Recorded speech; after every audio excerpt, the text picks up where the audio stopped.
भगवान श्री चक्रधर स्वामींच्या नामसाधनेनं, भक्ती साधनेनं, चिंतन साधनेनं आजच्या परम पावन मानवी जीवनामध्ये मांगल्य निर्माण करणाऱ्या, आल्हाद निर्माण करणाऱ्या या पावन सोहळ्याचे आयोजक परमपूज्य परम आदरणीय मुकुंदराज बाबा आणि विद्यार्थी जे आहे ती तनुजाताई, आज हा अतिशय महत्त्वाचा कार्यक्रम, या महत्त्वपूर्ण कार्यक्रमाचे अध्यक्ष कवीश्वर कुलाचार्य महानुभाव पंतास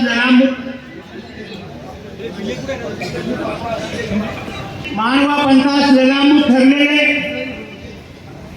हिंदी भाषेवर यांचं प्रखर असं प्रभुत्व असणारे महानुभाव पंथामध्ये विद्वत रत्न, ब्रह्मविद्या आणि संस्कृत कार्य अभ्यासक आमचे सन्मित्र पूज्य श्री विद्यापूरकर बाबा यांच्या अध्यक्षतेखाली हा सोहळा साजरा होत आहे.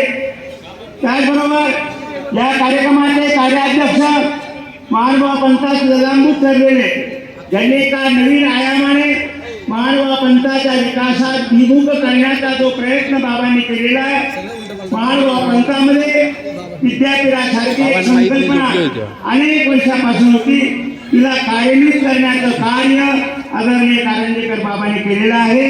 ते आजच्या आपल्या सभेचे अध्यक्ष आहेत. त्याचबरोबर विद्वत चुडामणी, कविवर्य,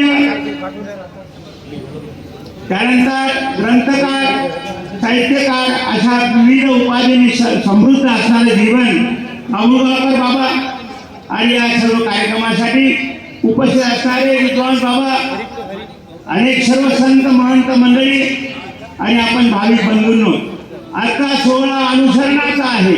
अनुसरण्याचा देव असं देवाने आपल्याला सांगितलेलं आहे. त्या आदेशाचं पालन या ठिकाणी तनुजा करत आहे. तिने या ठिकाणी अनुसरण स्वीकारण्याचा हा एक अल्पसा प्रयत्न केलेला आहे, तिच्या जीवनामध्ये अतिशय महत्त्वाचा आहे. कारण जीवनामध्ये महत्त्वाचा आहे, अनुसरण्याचा देव आहे.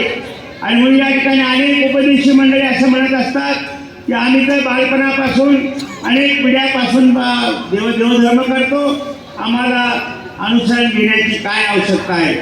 पण बाबांनो, इथे भगवंतांनी म्हटलेलं आहे, अनन्य चिंतयंतो माम, जो माझं चिंतन करतो त्याचा योगक्षेम मी वाहतो. आणि माझ्या प्रकारचं योगक्षेम परमेश्वर वाहतो. केव्हा वाहतो? तर समर्पण झाल्यानंतर. ज्याप्रमाणे मुलीचा साखरपुडा झाला म्हणजे ती जबाबदारी घेत नाही, ती लग्न झाल्यानंतर घेतात. तशा अवस्थेत परमेश्वराला सर्व भावे समर्पण व्हावं अशा प्रकारचा हा सोहळा या ठिकाणी आहे. अनेक वक्ते असल्यामुळे मी या ठिकाणी थांबतो. गोपाल कृष्ण.